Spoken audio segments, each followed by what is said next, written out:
Buenos días de nuevo. Vamos a proseguir la sesión de la mañana. Lo vamos a hacer con la intervención del profesor Giovanni Colamati. Él es profesor de la Universidad CEU San Pablo. Yo he tenido el placer de formar parte de su tribunal de tesis doctoral en la Sapienza, en Roma, una tesis magnífica que ya está publicada, que relacionaba el mundo hispánico con el mundo anglosajón. Es un gran especialista en todo lo concerniente a esa proyección internacional de la que antes hablábamos y, desde luego, en particular de lo que representa Alfonso X, su idea imperial, que es de lo que nos va a hablar a continuación.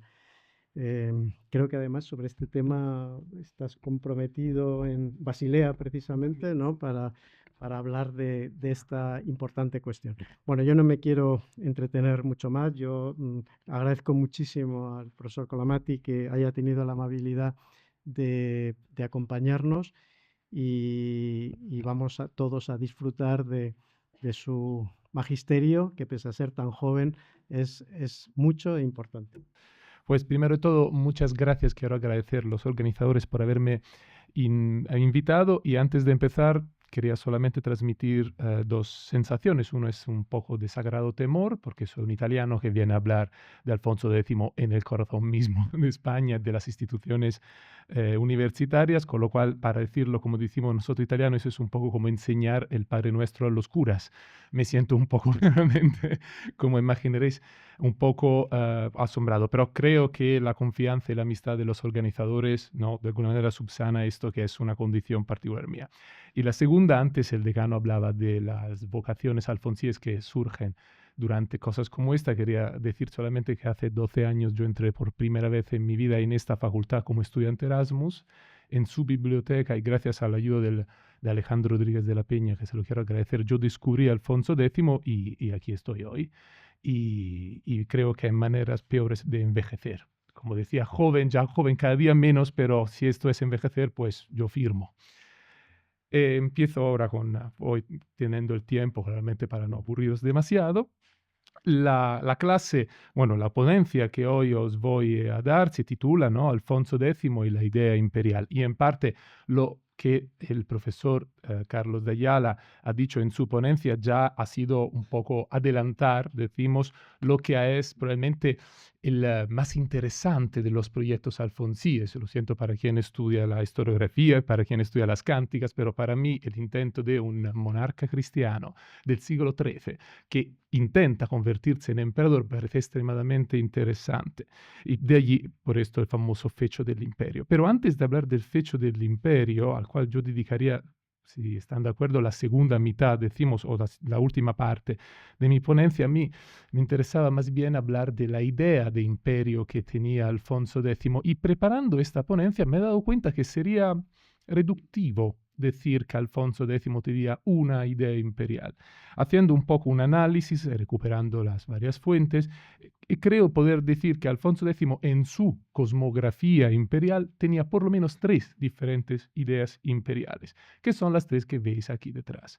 Una claramente es, y no puede ser que Roma. Roma es el imperio, o sea, es quien ha inventado el imperio. Y un imperio que con dificultades, con momentos paréntesis, pero sigue existiendo en la época de Alfonso X y se va plasmando en aquel que nosotros conocemos en la historia, la historiografía, como el Sacro Romano Imperio, que es aquel que veis claramente en el medio. Y luego la tercera idea imperial de Alfonso, que en parte también se ha citado, muy importante, que es la del llamado Imperio Hispánico. Yo he dedicado parte de mi tesis doctoral al Imperio Hispánico, llamado también Imperio Asturleonés, y lo resumo en dos palabras. Se trata de un fenómeno prevalentemente documental, es decir, que a partir del siglo X, en algunos documentos relativos a la corona asturiano-leonesa, aparece el título Imperatore. Para quien conozca la historia del imperio sabe que esto es es una excepcionalidad, ya que un imperio había funcionante en esa época, el imperio de los otónidas, y que no se esperaba a nadie que apareciese ese título allí tan lejos, más allá de los Pirineos. Eh, Esto es lo que solemos llamar el imperio astur-leonés. Y a partir del siglo XI, como ya se ha dicho, que era un uso esporádico en realidad y no claro desde el punto de vista geográfico, es decir, que detrás de imperator no venía ninguna denominación, sino que era imperator a secas, decimos, sí que se empieza a utilizar de manera esquemática, sistemática, política, cuando Alfonso VI, el conquistador de Toledo, empieza a utilizar masivamente en sus intitulaciones, que sería la parte, para quien no lo sepa, es la parte del documento donde aparecen todos los títulos del monarca, empiezan a utilizar el título de Imperator Totius Hispaniae.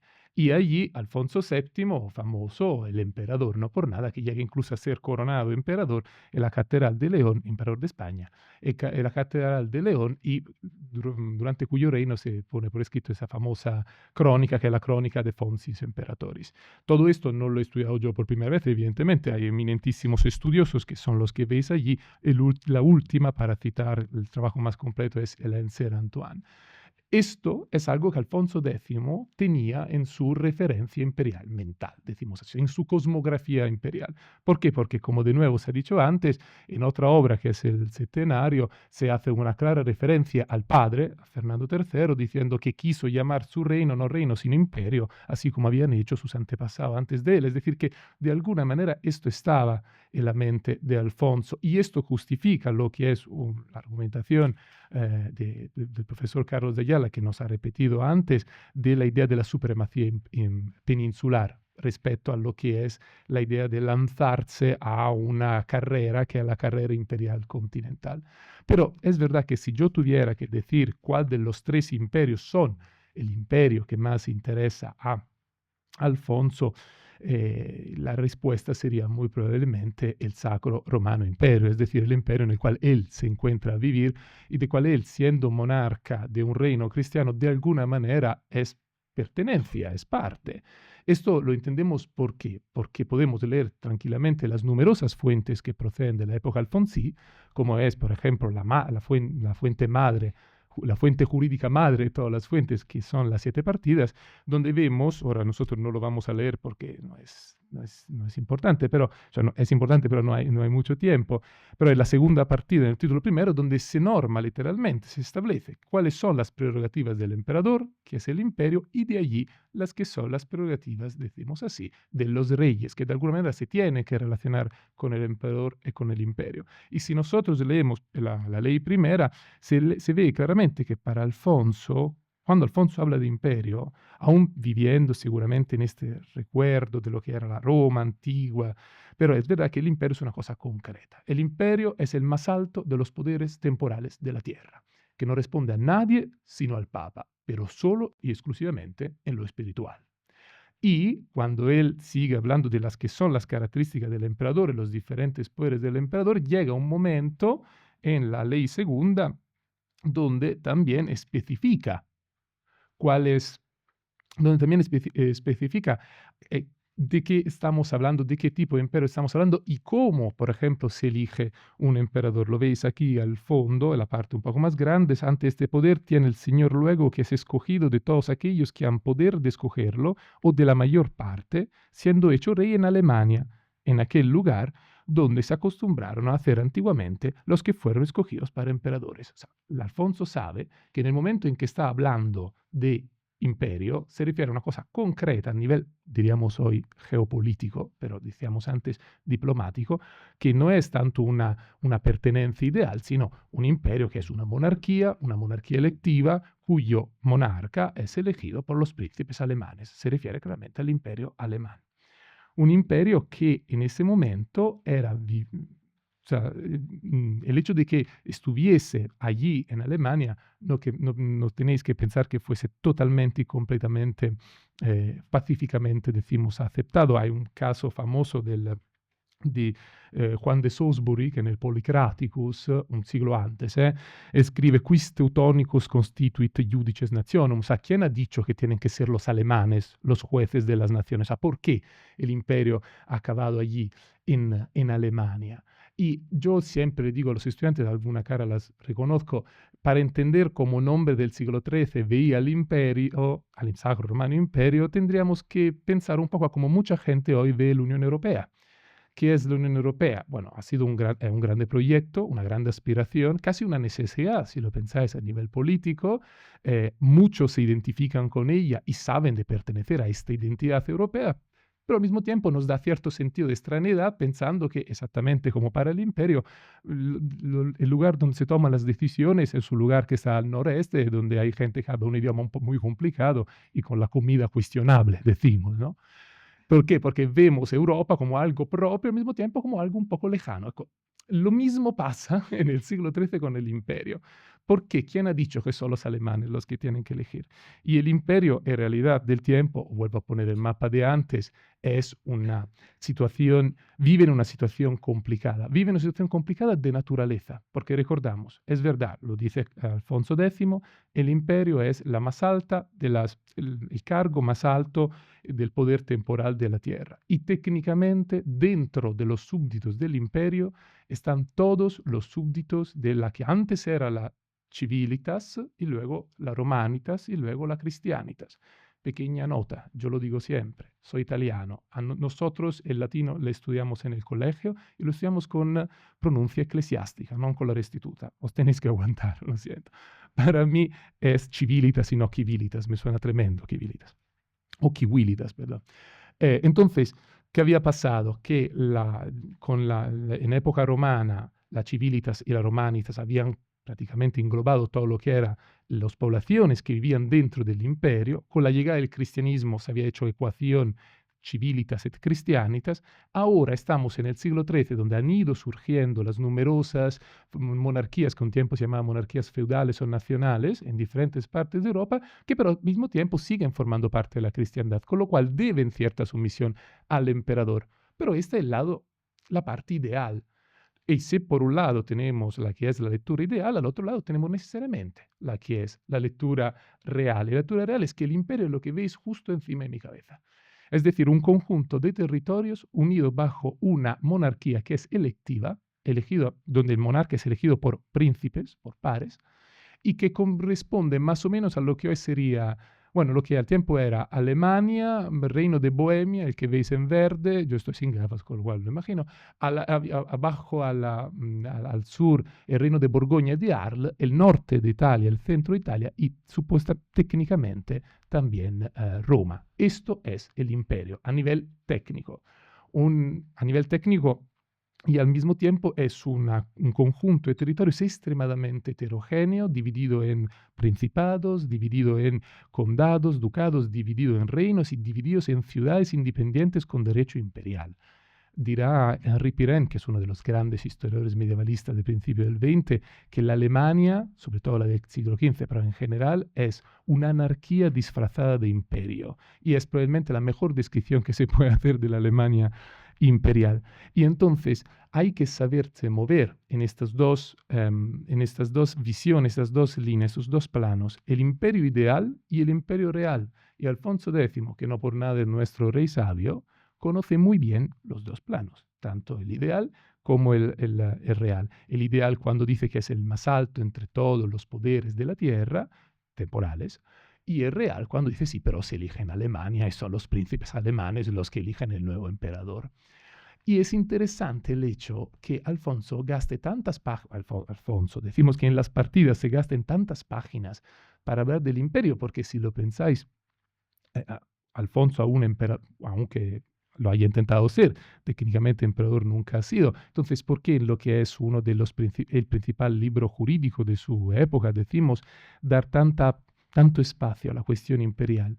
Porque si seguimos leyendo las partidas, como veis aquí, por ejemplo, si seguimos leyendo las partidas ahora a la ley 5, la ley quinta, siempre el título primero, veréis que se pasa de los emperadores a los reyes, donde fundamentalmente se dice todo lo que vale para el emperador hasta ahora, vale también para los reyes, pero a su manera.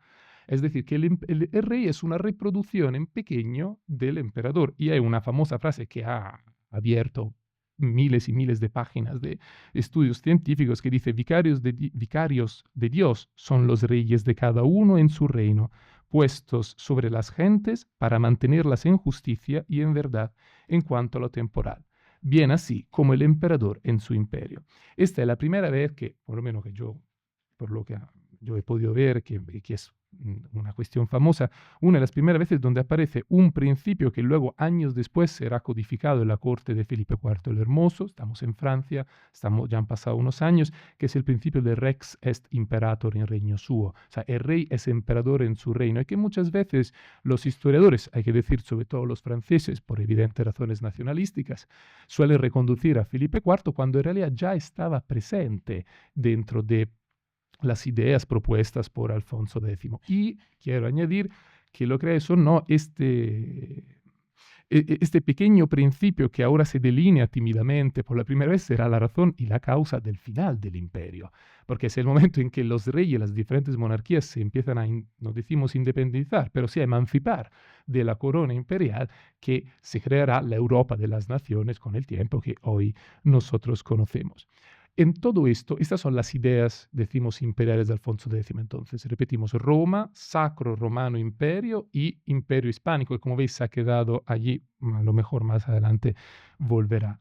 Pero esto también es la teoría, lo que se escribe en la corte de Alfonso, y entonces lo que suponemos se pensaba en la corte de Alfonso. Pero si luego tenemos que pasar a la acción práctica, no podemos no pensar claramente en el fecho del imperio, en la empresa, el intento de Alfonso de convertirse en emperador. Y una pregunta que alguien se podría poner es, ¿cómo se le ocurre a un rey castellano en el siglo III intentar convertirse prácticamente en el rey de Alemania? Para entender esto hay un poco que recordar y volver a ver lo que es, decimos, la historia imperial. No la voy a hacer toda, no os preocupéis, pero así para los que son sobre todo estudiantes y aún no han tenido la oportunidad de conocer bien la historia imperial en la Edad Media, obviamente, vosotros sabéis que hay un punto de falsa inflexión que sería la destitución de Rómulo Augusto, 476, digo falsa porque no fue tan importante, o mejor, fue importante pero no fue tan vivida como un trauma al tiempo.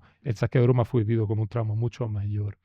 Luego, y con el cual pero oficialmente desaparece en Occidente el imperio. No desaparece el imperio, porque al otro lado del Mediterráneo lo tenemos perfectamente funcionante, es el imperio de Constantinopla, pero con Carlomagno, noche de Navidad del año 800, vuelve el imperio en Occidente, de nuevo no imperio de Occidente, sino en Occidente, porque la operación que se hace allí es la que llaman de traslatio imperi de Grecis ad francos, o sea, la traslación del imperio de la mano de los griegos a la cabeza de los francos, con León III que corona Carlomagno, el cual nos dice Ginardo tampoco estaba muy de acuerdo, pero así va la cosa.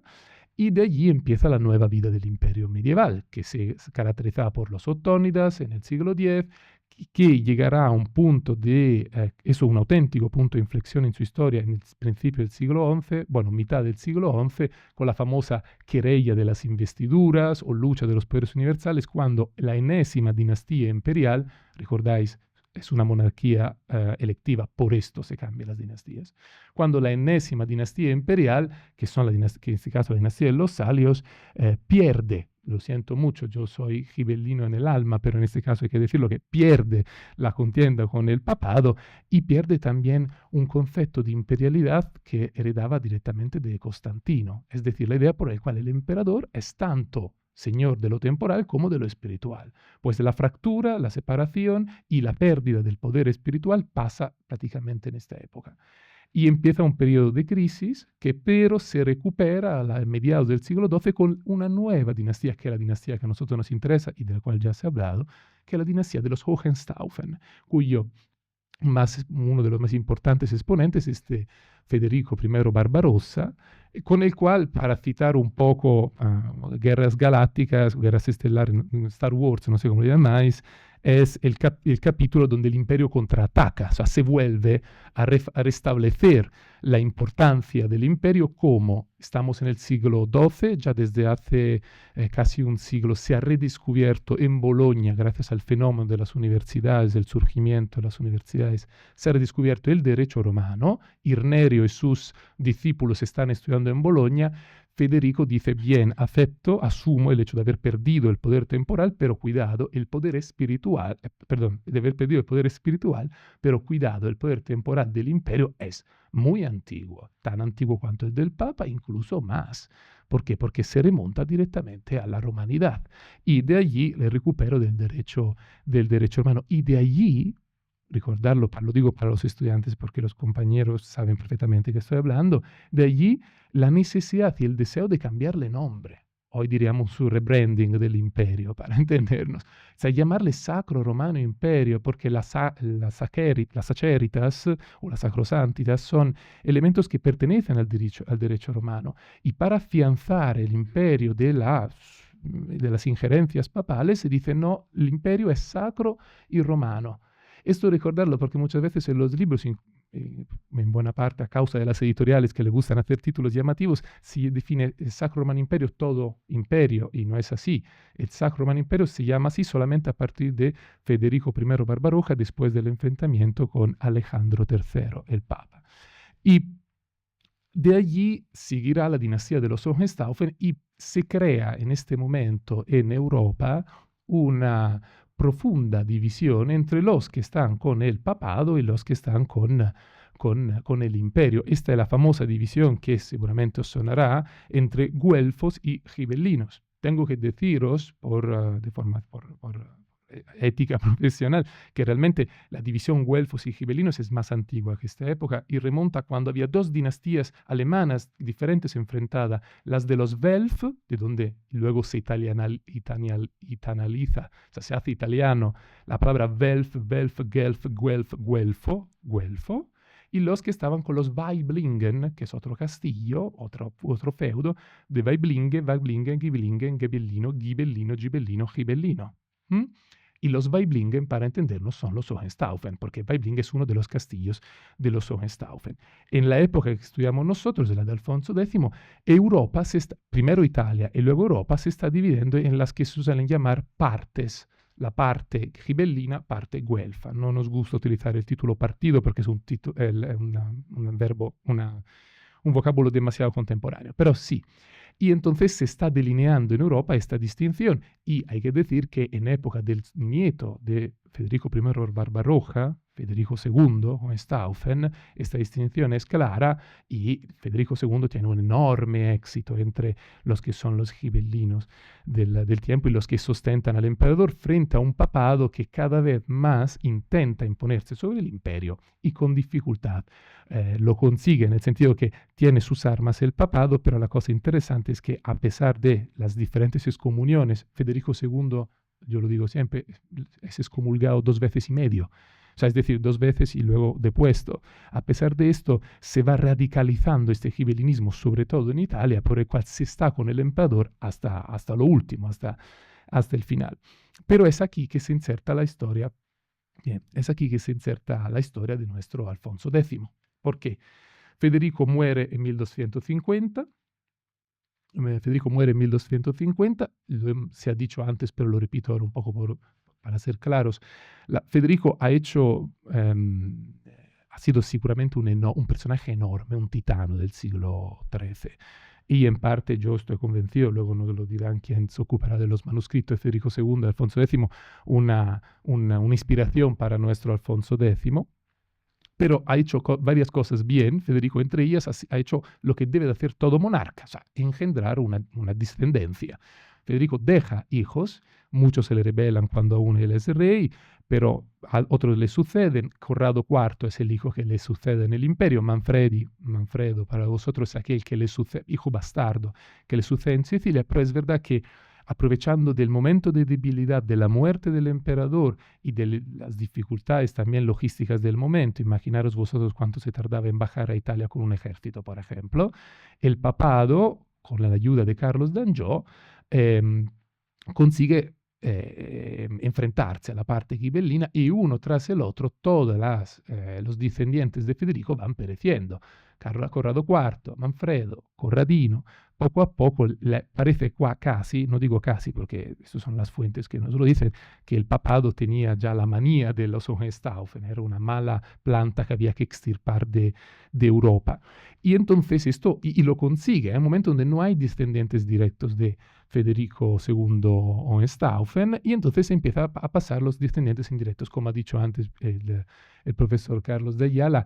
El problema de Alfonso es que Alfonso era un gibelino, no radical, era un Hohenstaufen de segunda categoría, lo cual hace muy bien porque de alguna manera en primer momento significaba heredar el apoyo político de los que antes estaban con Federico, pero en un primerísimo momento sí era un mal menor para el papado Alfonso. Es decir, bueno, sí, será Hohenstaufen, pero no es Hohenstaufen. Además vive allí, está lejos, podemos jugar con él, ¿no? Esta es un poco la impresión que uno tiene leyendo y estudiando este periodo de la historia. Luego las cosas cambiarán cuando aparecerán otros candidatos que son incluso menos Stauffen, con lo cual nos podemos liberar del todo de esta mal ADN que ha infectado Europa. El periodo que se abre ahora, pero es un periodo que recordamos nosotros en la historia como el periodo del Gran Interregno. Estamos hablando de casi 20 años en el cual la sede imperial es vacante. Hay muchos príncipes que se postulan, que se presentan. Enrique de Raspe, Guillermo de Holanda, son varios los que se presentan, pero es verdad que ninguno de estos consigue, primero de todos, tener un apoyo concreto en Alemania, ni siquiera consigue tener un apoyo duradero por parte del papado, y es aquí que se asoma por primera vez Alfonso X. Ahora, ¿cómo Alfonso X se asoma a la cuestión imperial? Es casi, no diría yo de película, sino directamente de serie, porque se ha dicho, estamos hablando claramente de la famosa embajada pisana con Bandino Lancia, síndicus de la ciudad de Pisa, que encuentra Alfonso X en Soria mientras ésta está reunido con Jaime de Aragón para nombrarle emperador. Está claro, esto está reconocido por todos, ya que era un encuentro en parte de fachada, o mejor dicho, ya estaba todo hablado antes, sobre todo porque imaginaros vosotros, el hecho de que un representante de una comuna italiana como Pisa llegue hasta Soria para reconocer al rey de Castilla como emperador es simplemente ridículo, si lo pensáis. Imaginaros vosotros un italiano famoso de hoy, no lo sé, Rafael Acarrá ha muerto, Laura Pausini, que se viene hasta la Moncloa, va enfrente de Pedro Sánchez y dice, tú mañana serás el presidente del Consejo Europeo. La cosa realmente nos echa a reír. ¿Por qué? Porque no tiene sentido legítimo. Está claro que había un acuerdo antes. Este acuerdo antes se le ve muy bien. ¿Por qué? Porque en ese día se escriben varios documentos a la corte. Uno de estos lo escribe Bandino Lancia, en el cual se presenta la candidatura, decimos así, al imperio, pero los otros se escribe la Cancillería Alfonsí. Y en esos otros documentos que se escribe la Cancillería Alfonsí está claro que se están dando muchas concesiones comerciales a los mercantes pisanos, muchas. Y entonces había un acuerdo previo que permitió probablemente esta idea. Ahora, aquí el profesor de Ayala y yo creo que discrepamos porque claramente su idea es esta de la supremacía peninsular, cosa de la cual yo estoy de acuerdo, pero yo sí creo que Alfonso en algunos momentos de su vida se lo creyó de verdad, esto del imperio. Sobre todo porque si estudiamos a Alfonso como ser humano, como persona, todos tenemos nuestras fases en la vida y yo creo que ha habido momentos, sobre todo al principio, en el cual estaba muy entusiasmado con la idea. Durante los años de madurez había perdido todo ese entusiasmo y hacia el final de su vida, cuando se acerca la ida al imperio, lo había recuperado. Un poco por desesperación, un poco por crisis de mediana edad, eso ya no lo sé. Pero es verdad lo que se decía antes, pensad que llega al poder que tiene 30 años. Es decir, que ya es un hombre bastante maduro, que aún tiene todas las fuerzas, y yo creo que si en ese momento se le ha propuesto ser señor, bueno, él se propuso ser señor de toda la península, luego emperador, si alguien le hubiese propuesto ser papa, se lo habría pensado probablemente, porque cuando tienes 30 años aún tienes estas ganas de hacer, sobre todo si has estado 10 años esperando que llegara tu momento. Pero bueno, la cosa interesante cuál es que los pisanos que llegan a la corte que encuentran a Alfonso han hecho los deberes, porque podemos decir muchas cosas de los toscanos, yo no soy toscano, soy italiano pero no toscano, pero seguramente seguramente es gente que estudia. Y los pisanos, cuando llegan a este famoso documento que redacta Bandino Lancia, subrayan las razones por las cuales Alfonso debería ser rey. Bueno, primero de todo es que es superior a todos los reyes que fueron y que serán. Luego que es cristianísimo y devotísimo y fiel a la iglesia de Roma desde la cuna, con una clara referencia al pasado de sus padres, sus ancestros que han luchado en la Guerra Santa aquí peninsular en España.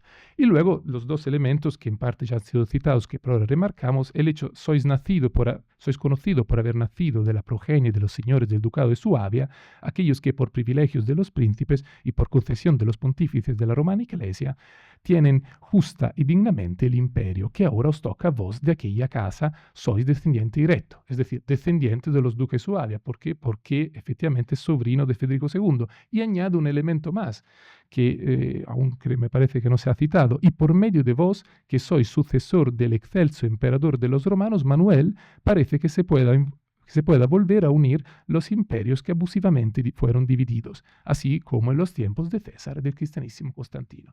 ¿De qué está hablando Bandino Lancia? Eso es un poco el árbol de Alfonso X. Como hemos dicho, Alfonso es hijo de Fernando III y Beatriz de Suabia. Beatriz de Suabia es la hija de Felipe de Suabia, entonces estamos en el pleno de la dinastía Hohenstaufen. Felipe de Suabia es aquel que mantiene el reino en los años de minoría de edad de Federico II, la corona imperial mantiene como rey de los romanos, pero al mismo tiempo Felipe de Suabia se había casado con Irene Ángel, que es una princesa bizantina, hija de Isaac II Ángel. Es decir, que técnicamente en las venas de Alfonso X pasaba tanto la sangre imperial romana, es decir, occidental, como la constantinopolitana, cosa que se remarca mucho en el documento que redacta Bandino Lancia y en otro documento que redacta Marsella, que había hecho los mismos acuerdos con Alfonso X, donde se repite claramente de origine romana, constantinopolitana y hispana, para decir que el pedigrí lo conocemos. Y esto incluso para llegar a un plan ideal, casi de ucronía, si lo pensáis, o por lo menos de fantahistoria, para reunificar los imperios abusivi divisa, es decir, las dos partes del imperio. Claramente todo esto vosotros lo tenéis que aterrizar en la realidad, pero como siempre, cuando se habla de imperio en la Edad Media hay una doble tendencia. La tendencia teórica, alta, idealista, y la tendencia realista, cínica muchas veces, y de la realpolitik. Esta era la teórica y la realista. Nosotros no sabemos cuánto Alfonso se lo creyó, probablemente no mucho, pero seguramente fue muy contento de que la alabaran de esta manera. Lo que sí sabemos es que pasó el resto de los meses de ese año y del sucesivo a intentar y a conseguir ser elegido emperador, o mejor, perdón, rey de los romanos, por parte de los famosos 7 príncipes electores. Una postilla, un elemento importante, lo de los 7 príncipes electores que eligen el emperador, se pondrá por escrito oficialmente solamente un siglo después, en la bula de oro de 1356. Y son estos de aquí, ¿no? Los 3 eclesiásticos y los 4 seglares, los arzobispos de Maguncia, Treveris, Colonia, y los 4 seglares que son el duque de Baviera, el duque de Sajonia, el conde palatino del Reno y el rey de Bohemia. En realidad, en tiempo de Alfonso las cosas eran mucho más praxis que no ley, en el sentido que aún no se había puesto por escrito. Pero es verdad que son estos los que participan a la coronación de Alfonso. El problema, como sabéis, si no lo sabéis, si ya se ha citado antes, ahora que lo pienso, es que el día en que Alfonso fue elegido como Rex Romanorum no fue él solo. Los representantes de 4 de los 7 príncipes, electores eligieron a Alfonso dentro de la ciudad de Frankfurt, pero fuera de la ciudad de Frankfurt, en los mismos días, otros 4 representantes de los príncipes electores eligieron a Ricardo de Cornualles, riquísimo, poderosísimo príncipe inglés, hermano menor de Enrique III. Ahora, yo supongo que aquí somos todos de letras, pero no nos ha escapado que no puede ser que 2 veces haya la mayoría de 4 sobre 7. ¿Y esto por qué? Porque la praxis al tiempo era que para ser elegido no era tanto una cuestión de convencer, cuanto probablemente de sobornar y pagar a estos príncipes. Y algunos de estos príncipes deben de haber recibido dobles sobornos, en particular un personaje muy interesante y casi simpático, que es Ottocaro II de Bohemia, el cual fue sobornado por los dos príncipes y en un concepto un poco distorsionado de honestidad decidió votar para los dos, probablemente, por lo que sabemos nosotros. Empieza por Alfonso, entonces esto que es el fecho, que en realidad ya el profesor de Ayala ha desglosado, entonces yo aquí no me voy a meter mucho, porque es un periodo larguísimo de su vida que acompaña prácticamente su entero reino y que tiene que ver mucho con el contexto italiano. Como ya se ha dicho, pero aquí lo repito, el fecho es fundamentalmente una cuestión diplomática, ¿no? Antes hablamos de la importancia de la diplomacia con Alfonso X. Es decir, que llegará a acercarse a Italia solamente al final de su vida. Durante los 20 años y pico del fecho, él se dedicará fundamentalmente a tejer relaciones diplomáticas con las diferentes partes gibelinas, ¿no?, que la apoyaban en Italia, y fundamentalmente se dedicará a mandar dinero y soldados, pagar mucho dinero. Esta hemorragia que en parte será crisis, ¿no?, se decía antes, de lo que es la tremenda situación económica que se encuentra al final de su reino. Para los que estén interesados a este tema, el libro de referencia es el de Luca de Montis, que se llama así Alfonso X en l'Italia, y es todo el fecho visto desde el punto de vista de los italianos, que se puede resumir en 3 fases, que son las que veis aquí, del 56 al 57, los comienzos, con el apoyo de Pisa y de Marsella, que no dura nada porque luego Marsella es conquistada por Carlos d'Anjou y Pisa se somete al Papa porque le había puesto el interdicto, entonces para levantarlo decide someterse al Papa. Luego del 58 al 59 la complicada amistad con Ecelino III da Romano, que era el personaje que se ha descrito antes, y que però cuenta con el apoyo de Alfonso X y morirá en una batalla contra Martino della Torre, jefe güelfo del norte de Italia. Y luego hay un periodo de parón porque los años 60 para Alfonso son difíciles, ¿no? La rebelión mudéjar es uno de estos, de los acontecimientos del periodo, que pero se retoma de nuevo. Por eso yo digo, a finales de su vida yo creo que Alfonso había recuperado las ganas, el entusiasmo para la operación imperial con la alianza con Guillermo VII de Monferrato. Estos 20 años, como decía, son 20 años fundamentalmente de hemorragias, de concesiones de dinero, de documentos y de soldados para Italia, para preparar una ida. Esto es lo que me hace pensar que, de todos modos, sí, yo estoy de acuerdo con la idea de la superioridad peninsular, me parece es claramente el principal objetivo, pero yo me pregunto si yo habría gastado tanto dinero para hacerme amigos italianos si no hubiese de verdad querido, ¿no?, alcanzar la corona. Es verdad que yo he notado, estudiando historia en mi vida personal, que uno de los deportes favoritos de los españoles es financiar a los italianos. Ha pasado con el pecho del imperio, ha pasado con Cristóforo Colombo y en menor medida pasa también conmigo en mi vida personal, pero un italiano no habría pagado tanto si no lo hubiera creído, pero a lo mejor esa es una distancia cultural que tenemos nosotros. Voy a terminar, bueno, sí, no, puedo, tengo tiempo. Entonces, la otra cosa que yo he podido investigar, a la cual he dedicado mis últimas publicaciones, realmente es, sí, pero Alfonso X, cuando escribía a Italia y se presentaba entonces como un candidato imperial, ¿cuáles eran sus argumentaciones? Porque si nosotros estudiamos, los historiadores españoles, veremos que muchas veces se da muchísima importancia al hecho de ser heredero, ¿no?, de los imperios abusivos de Divisa, de ser el heredero de Beatriz de Suabia, de ser el heredero, de tener en sí la sangre gibelina y Hohenstaufen. El problema es que lo que yo he podido ver es que esto de la sangre gibelina y Hohenstaufen está presente en las fuentes, pero no en las fuentes alfonsinas. Lo saben muy bien los italianos. Lo sabe muy bien Rey Enzo, que es uno de los últimos reyes los últimos hijos de Federico II, que en un momento al final de su vida decide escribir un testamento en el cual deja la corona imperial, que él nunca tuvo, por cierto, a Alfonso X, en cambio de que Alfonso X le pagara todas las deudas que él había dejado detrás de sí. Lo sabe muy bien el Papa, claramente, que es la razón por la cual los varios pontífices tienen miedo un poco a que Alfonso X tenga este respaldo excesivo del gibelinismo radical, como le llamamos antes, italiano. Se sabe a la corte de Castilla, porque nosotros en la Storia Regum, la primera crónica general, se dice, ¿no?, la importancia de este matrimonio, que fue el matrimonio entre Beatriz de Suabia y Fernando III, o sea, que se remata la importancia de este matrimonio, ¿eh? Pero en la documentación oficial de Alfonso X, pero sobre todo yo me refiero en este caso a la documentación dirigida a Italia, que es un escaparate, sí, un escaparate, perdóname la palabra, un escaparate de la propuesta imperial alfonsina. Es propaganda, podríamos decir, para utilizar una palabra un poco así más contemporánea. Esto del descender de los Hohenstaufen, él prácticamente, por lo que a mí me resulta, nunca lo dice. Todo lo contrario. Da muchísima más importancia al hecho de haber sido elegido por parte de los príncipes electores.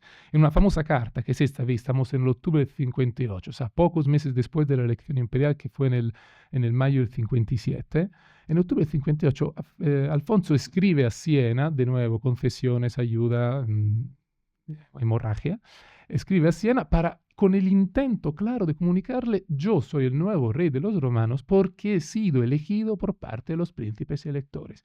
Y es interesante porque en el escribir, él dice, habla de los que son sus méritos, ¿no?, los que hoy diríamos un poco el currículum de lo que era Alfonso y por qué merecía la corona imperial, y dice claramente que él es descendiente de aquellos gloriosissimorum progenitorum et genitorum nostrorum imperatorum et regum Hispaniae. O sea, somos descendientes de aquellos gloriosos progenitores y genitores y padres nuestros que fueron emperadores y reyes de España. Y luego cita agarene gentis perfidiam exertis potentiae nostre viribus persequendo. Es decir, nosotros que hemos ganado nuestros méritos en el campo de batalla contra los infieles, se refiere claramente a la península ibérica en este caso. Entonces, esto es el único caso que yo he visto donde Alfonso habla de sus antepasados emperadores. Y incluso hay dos maneras, si queremos ahora ponernos de verdad muy escépticos, dos maneras de leer este documento. Puede ser imperatorum et regum Hispaniae, o sea, emperadores, nuestros antepasados, emperadores y reyes de España, claramente Castilla, o emperadores y reyes de España, si se lo quiere ver desde el punto de vista del imperio hispánico, porque al fin y al cabo Alfonso sabía perfectamente que durante muchos años se había utilizado este título dentro de la península ibérica. Ahora no tenemos ninguna prueba, por lo menos yo no la tengo, y no sé si otros compañeros aquí la tienen, para efectivamente seguir en esta línea, decimos, autóctona del imperio. No. Pero es interesante que el único caso que yo he visto donde en un documento relativo enviado a Italia, o sea, donde la candidatura imperial diciendo yo soy el heredero de Federico II habría tenido mucho sentido, el único caso es esto, donde además que está un poco en la niebla de la interpretación. Y es interesante porque ni siquiera aparece esto en la última comunicación que el rey hace hacia Italia y hacia una parte de los italianos y sus gibelinos italianos. Lo digo en dos palabras: 1275, ya se ha dicho, encuentro de Bucer, termina el sueño imperial. Pero una carta que viene después, que se supone venir después del encuentro de Bucer, que es la última carta del emperador y es dirigida a la población gibelina de Piacenza, y hoy la conservamos gracias a los annales placentini gibellini, se dice claramente: el Papa, aquel que debería ser fuente de toda justicia, a mí me ha negado la justicia tan lúcidamente, pero yo quiero seguir adelante con el proyecto imperial, Imperialis Negotium. Y dice, a mí me ha quitado esta posibilidad de ser emperador, yo que soy hijo, veis de nuevo, tan progenitor, a pesar de los méritos míos y de mis antepasados, tan progenitorum nostrorum, quam nostris exigentis meritis, qui incunctis diebus nostris exaltandam madre ecclesiam pro cattolica fide pugnavimus. Es decir, tanto a pesar de los méritos míos, de mis padres, que hemos pasado toda nuestra existencia, todos los días de nuestra vida, para luchar en el sentido real, o sea, hablamos de la Guerra Santa, para la exaltación de la Madre Iglesia y de la fe católica. O sea, en ningún momento dice a mí que soy el heredero de Federico II. Mi idea es esta, es que Alfonso X, de nuevo, y antes se decía, era sabio de verdad. Y hoy en día tengo como la impresión, que hoy en día se tiene, no nosotros espero, pero allí en el mundo afuera, esta idea equivocada según la cual la gente que estudia, estudiando se aleja de la realidad. Y si alcanza cierto grado de conocimiento, poco a poco vas perdiendo el contacto con el mundo real, ¿no? Mucho libro, pero no sabes vivir. Bueno, Alfonso no era este tipo de erudito. Mucho libro, o sea, sí digo que era claramente el sabio que todos nosotros le conocemos, pero también sabía las que eran las reales razones por las cuales alguien podía ser emperador y cuáles eran sus puntos fuertes. ¿Cuáles eran sus puntos fuertes? Es decir, el punto fuerte de Alfonso lo vemos también en otro documento que se escribe no en la Cancillería alfonsina, sino en la Cancillería papal de Clemente IV, durante el fecho del imperio, es decir, más o menos Ricardo de Cornualles aún sigue vivo, y donde el Papa intenta dirimir la cuestión llamando a corte representantes de Ricardo de Cornualles, representantes de Alfonso X, y en el caso de Alfonso X va Rodolfo, un procurador de Alfonso X, y allí se pone por escrito un documento compuesto de 46 capítulos, que son realmente párrafos, pequeñitos, donde se especifican, por voluntad del Papa, las que son las razones por las cuales la candidatura de Alfonso X al imperio es más válida de la de Ricardo de Cornualles. Y es un continuo repetir lo mismo durante esos 46 capítulos, que es que la elección de Alfonso X ha sido una elección canónicamente aprobada. ¿Por qué? Porque la elección de Alfonso X tuvo lugar dentro de la ciudad de Frankfurt, mientras la de Ricardo afuera de la ciudad de Frankfurt. Y entonces, cuando hay que decidir quién de los dos es realmente rey de los romanos, él ni siquiera habla ya del ser heredero de los grandes soldados que salvaron la cristiandad de España. No habla claramente, porque sería contraproducente, del hecho de ser un Staufen. Habla solamente, decimos así, se apela a lo que sería un vicio de forma, a una cuestión burocrática, a una cuestión de papeleo. Yo he hecho bien todos los papeles, el otro, Ricardo, no. Y os aseguro, durante esos 46 capítulos la fórmula que más aparece es esta: quod eleczione deo canonice celebrata, es decir, que la elección del Alfonso ha sido canónicamente celebrada, no como la de Ricardo, que ha sido prácticamente un poco una farsa, ¿no? Porque se ha hecho afuera, porque ha habido un príncipe que ha votado 2 veces. La mía es la real, es la legítima. Y para él, en su cabeza, yo creo, esto es lo que le hacía emperador. El hecho de haber hecho bien todos los deberes, cumplido, rellenado todos los formularios. Luego lo sabemos cómo van estas cosas, sobre todo los que están en el mundo de la academia. Te pasas la vida a entender cómo funciona el papeleo, lo haces todo bien, luego por voluntad arbitraria de otros, la respuesta es no. Y que sea esto o reconocimientos académicos, o que sean sexenios o acreditaciones, o que sea el Papa que dice que no puede ser emperador, sigue valiendo. Es decir, que la burocracia llega hasta cierto punto. Después de años de enfrentarse con Ricardo Cornualles, que ha sido la némesis del pobre Alfonso, porque riquísimo príncipe, dice Matthew Paris que cualquier moneda de plata que Alfonso podía poner sobre la mesa, Ricardo podía cubrirla con una más grande de oro, ¿no? Después de todos esos años, Ricardo muere en el 73, si no me equivoco, y entonces se abre de nuevo la posibilidad, ahora sí, de alcanzar el imperio. Tarda un par de años Alfonso a recuperar fuerzas, eso también le costó muy caro, ¿no? Para poder hacer la ida al imperio, y cuando va al imperio es parado, le bloquea, le para el Papa, Gregorio X, el cual lo hace además de una manera muy llamativa. Decide encontrarlo en Beaucaire, que es esta pequeña ciudad que veis allí. Beaucaire es una localidad que no es elegida así al azar. Beaucaire es se encuentra en el río Ródano. El río Ródano al tiempo señalaba, no sé si lo notáis aquí, mira, aquí, el río Ródano señalaba la frontera entre lo que era la Occitania, le llamaremos hoy nosotros, y la Provenza, o mejor dicho, lo que era dentro de la esfera francesa y dentro de la esfera imperial, es decir, la frontera con el reino de Arles, por lo tanto del imperio. Si Alfonso hubiese puesto su pie dentro del imperio, recordamos que había pasado los últimos 20 años pagando a italianos para prepararse a la guerra, sobre todo los del Monferrato en este caso. Y la idea es la de pararle justo allí en el río para evitar que pudiese pasar. La respuesta es negativa, final, es no, lo sabemos. Alfonso vuelve, aunque allí parece que es el momento en que escribe esta famosa carta donde dice yo quiero seguir igualmente, pero el 75, como decía, se decía antes, un annus horribilis porque muere Fernando la Cerda, hay los merines que atacan a la crisis dinástica, tiene que volver y abandonar esta idea.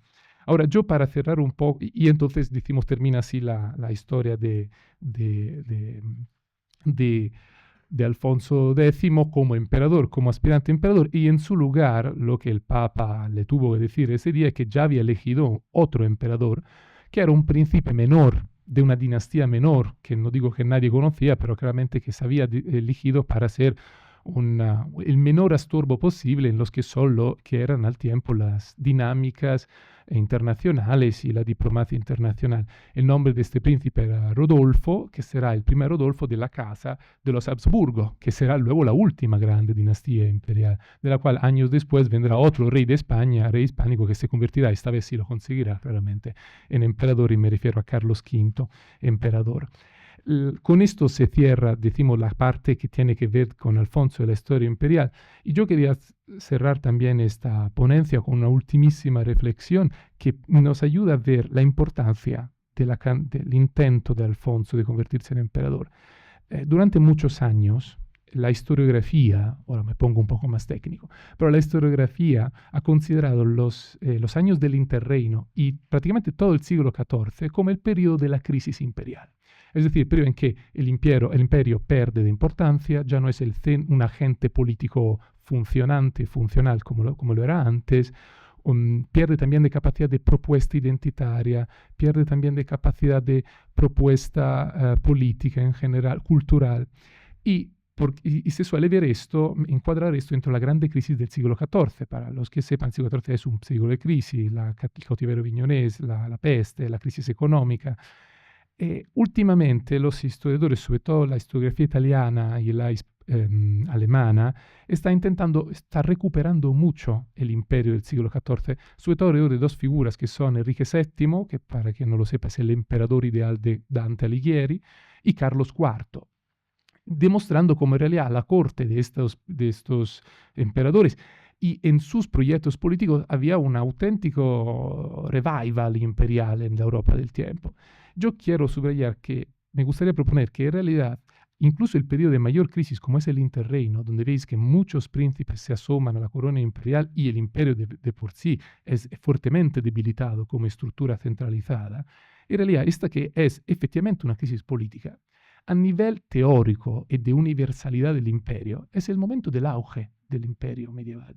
Porque todos sabemos, lo sabían ellos, que el imperio era universal. Pero la primera vez en la historia de la milenaria historia imperial que hay príncipes que vienen de afuera de los confines del imperio carolingio, o sea, que no son ni Carlomagno, ni Otón, ni un Salio, ni uno que viene de Franconia, ni uno que viene de Suabia, sino que son un príncipe español, o sea, castellano, y un príncipe inglés, la primera vez que solamente por el hecho de ser monarcas cristianos, pertenecientes a la cristiandad, pueden postular e intentar convertirse a emperador. ¿Qué más que esto hace del imperio una institución universal? Entonces, si Alfonso X, en lugar de ser un fracasado, fue aquel que por primera vez abrió de verdad y puso en marcha, quizás antes en el tiempo, la universalidad del imperio, muchas gracias.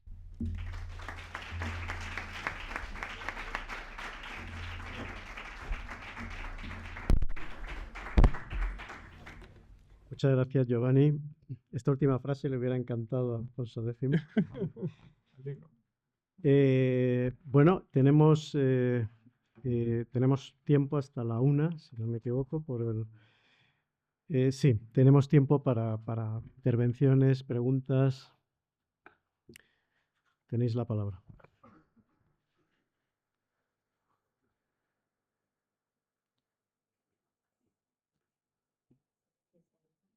En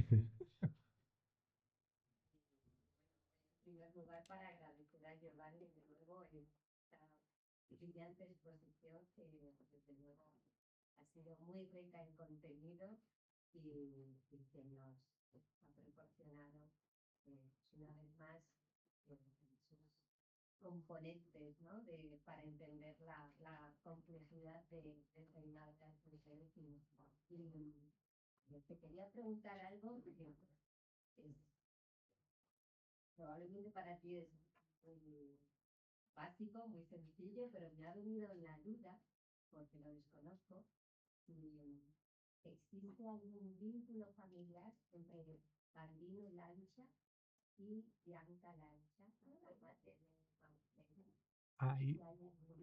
hay muchísimos Lancia en Italia. Es un nombre, además, aquí en este caso es un representante de Pisa, de la comuna de Pisa, pero realmente Lancia es un apellido muy difundido, sobre todo en Génova, por ejemplo.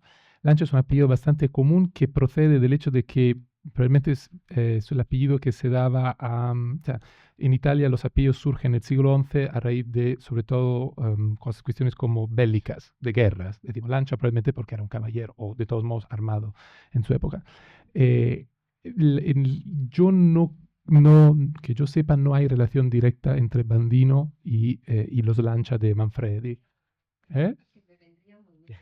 Que yo sepa, no. Ahora, si hay allí perdido las genealogías, hay alguien que se casa, pero podría, o sea, no me sorprendería si fueran de dos familias totalmente diferentes porque es un apellido muy muy común en Italia al tiempo. ¿Sí? Pero oh, no, estamos abiertos a los milagros nosotros.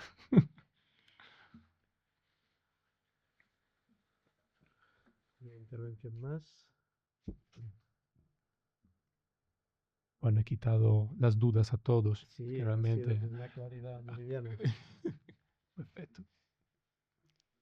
Sí. Me ha parecido muy interesante esta reivindicación, ¿no? Del genuino carácter imperial de Alfonso, de sus pretensiones, ¿no? Frente a la visión también muy sólida, muy centrada en las verdades hispanas, que ahora el profesor viene a hablar, pero bueno, a mí me parece muy interesante esta doble visión bueno, que de alguna forma llega a ser resuelta, ¿no? Me pone en una situación tremenda ahora eso. No, yo simplemente creo que una no excluye la otra, en el sentido que buscar la soberanía, la supremacía peninsular, que si se estudia, o sea, claramente el profesor Dayala ha escrito libros sobre esto y lo ha demostrado, pero no necesariamente excluye la visión de la idea de ser emperador. Lo que yo sí creo es que los seres humanos cambian de intenciones y de planes a lo largo de la vida y que un Alfonso X, como decía antes, que llega al reino después de haber sido durante un cierto tiempo un viejo pretendiente, ¿no? Haber creado una otra corte aparte, como la de Carlos III de Inglaterra. Bueno, no ha esperado tanto por Alfonso, pero sí, ¿no? Como la corte de San James, que haya preparado su llegada al trono. Cuando luego llega al trono, se le propone también, se le ofrece también esta posibilidad y dice que sí, porque es un hombre que no será jovenísimo, pues será que tenemos la misma edad, Alfonso, que llega al trono y yo, pero sí que se propone como grande plan de la vida. Luego, los años sucesivos se va perdiendo esta ilusión y luego quizá incluso con un poco de, entendedme, con todo respeto, pasión esclerotizada de un hombre de pasada la mediana edad, dice, no, yo quiero ir al imperio. O sea, yo estoy bastante convencido que en los años 60 Alfonso el imperio se lo ha olvidado, será por todos los problemas que tiene la península. Pero luego, en una segunda fase de su vida, cuando va a Bucher, dice, sí, sí, el profesor de Ayala decía, va claramente a obtener cosas del Papa, y esto está claro, y le va también bastante bien. Pero no estoy del todo convencido de que, de que hubiese abandonado completamente la pretensión. Uno, porque el momento era bueno, o sea, efectivamente se podía aún hacer. Dos, porque había invertido mucho tiempo y mucho dinero, y también mucha reputación en ayudar a los italianos y preparar el camino imperial hacia Roma. Pero esa es mi visión. Y había también fallecido Ricardo Cornualles, claro. Es mi momento. Claro, claro. O sea, se ha desbloqueado la situación. Pero Sí, no. Es una posibilidad. Es una posibilidad, que duda cabe. Veo más argumentos psicológicos que indicios más poderosos desde mi punto de vista. En cualquier caso, hombre, yo creo que Alfonso X, por ejemplo, se olvidó de Alemania, incluso en esa fase en la que tú sugieres que efectivamente él recuperó una ilusión efectiva. Él puso mucho dinero, compró o sea, unas sumas que no os podéis ni imaginar a los príncipes alemanes. Una vez que consiguió ser electo, prácticamente se olvida de Alemania y en esa última fase final se centra en Italia. Pero se centra en Italia porque ahí se disputaba el problema entre guelfismo y gibelinismo, que es lo que en último término a él le está importando en una fase en que ya está visualizando en Aragón el peligro para su propio proyecto político. Y Aragón está centrado en Italia y él se centra en Italia. Es decir, yo no creo, o sea, en ese momento, si él hubiera tenido en fin, esa apetencia final, yo creo que hubiera mirado también un poco más a Alemania, cosa que obviamente no hizo, ¿no? No me parece que él tuviera una idea. Y lo que estaba también es intentando efectivamente empezar ya a ver cómo rentabilizaba su renuncia. Pero para rentabilizar la renuncia tienes que ganar.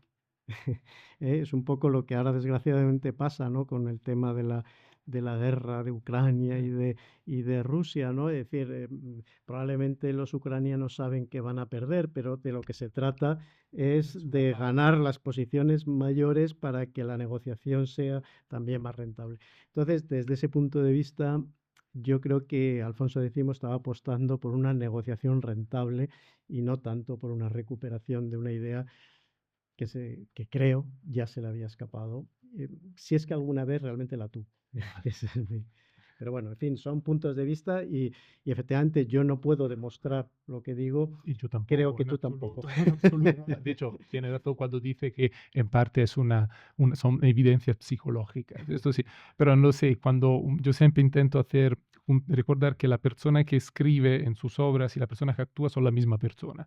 Y normalmente se intenta buscar también una cierta coherencia. No siempre pasa en el ser humano, pero sí, entonces pero sí admito que no hay pruebas y claramente la historia ha ido en una dirección que ha sido que él no ha conseguido el imperio, pero sí ha conseguido mucho en Bucer, con lo cual esto es una prueba muy sólida, sin duda.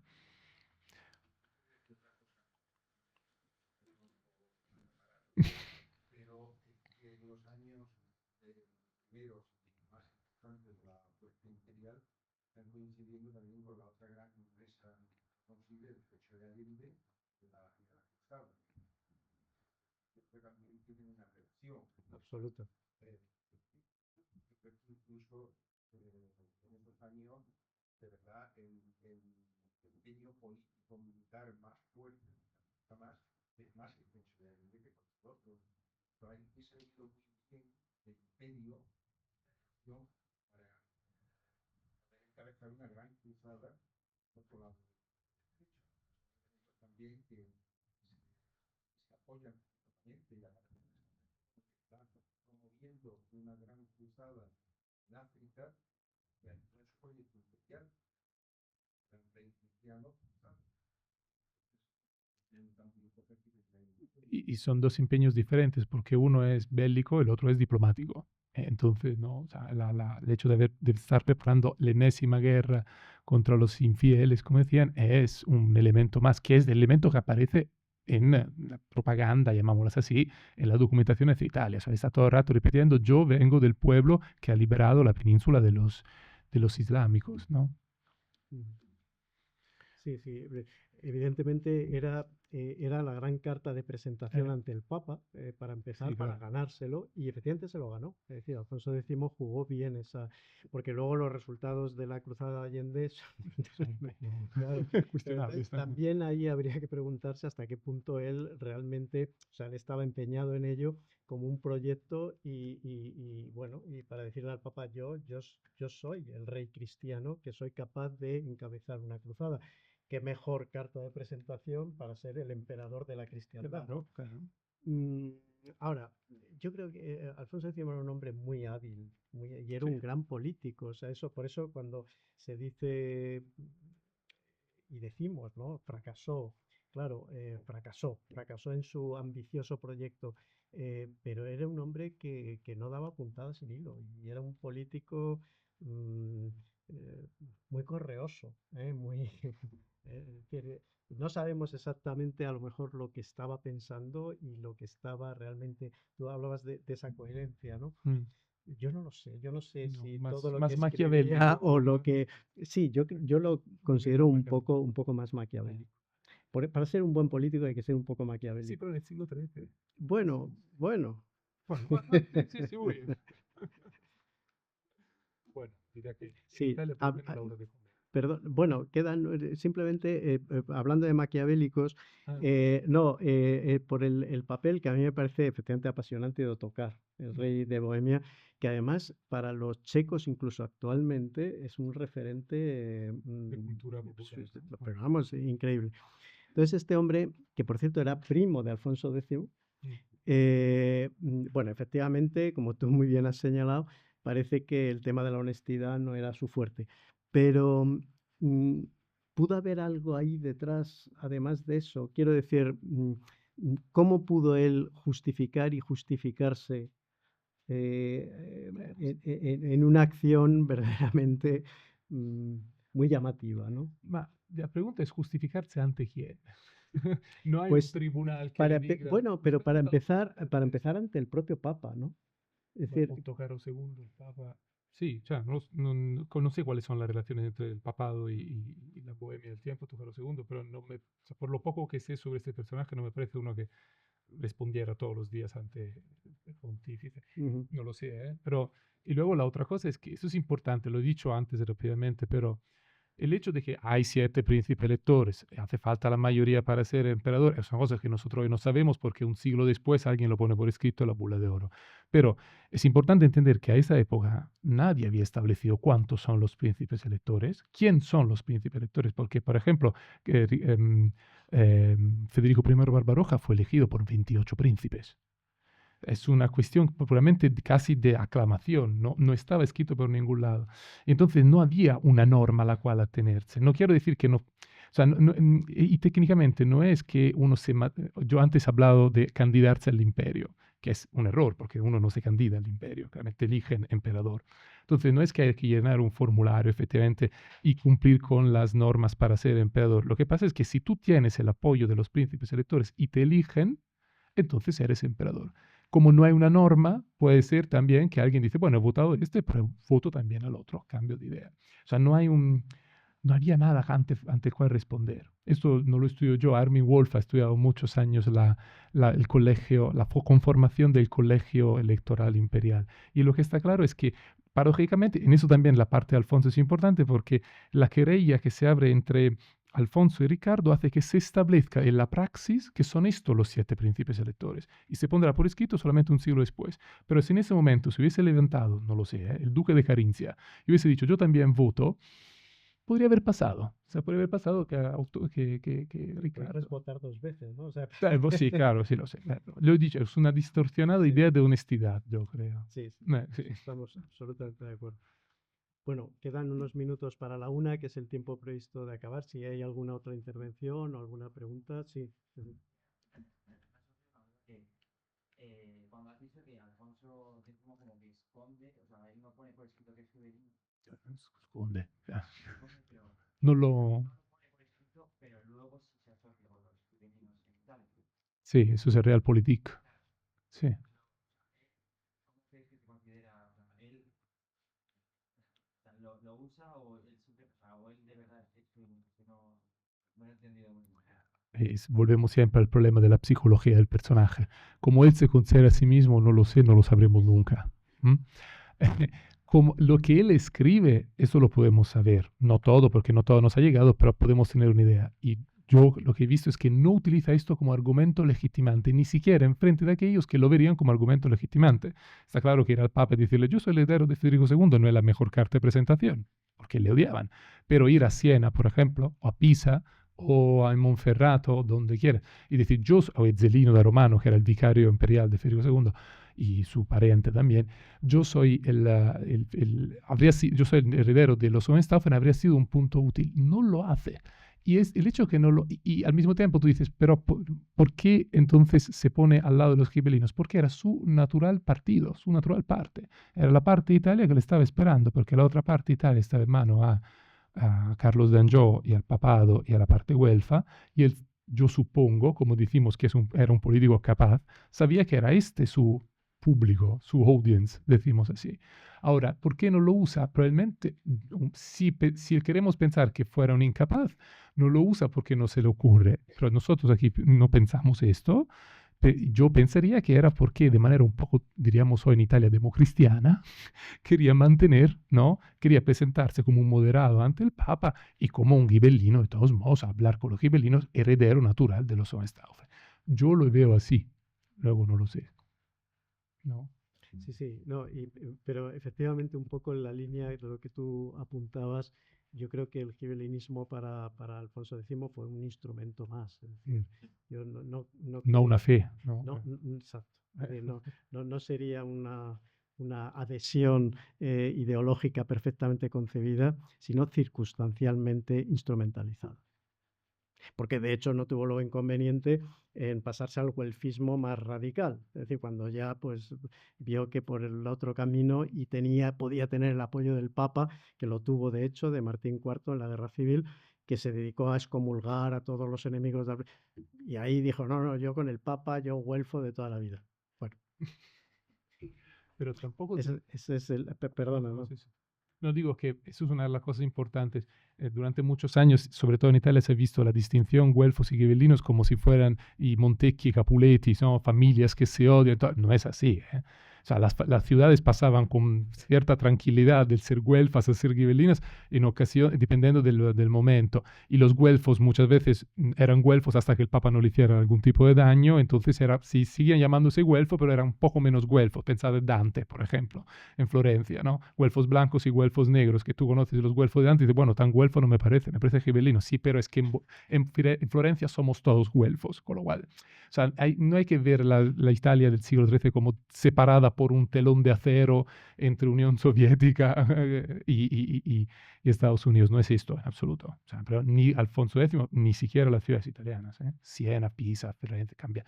Firenze siempre ha sido güelfa, pero cambiaban con mucha más facilidad de lo que podemos imaginar. Muy bien. Muy bien. No hay ninguna otra intervención. En ese caso vamos a cumplir estrictamente con el programa.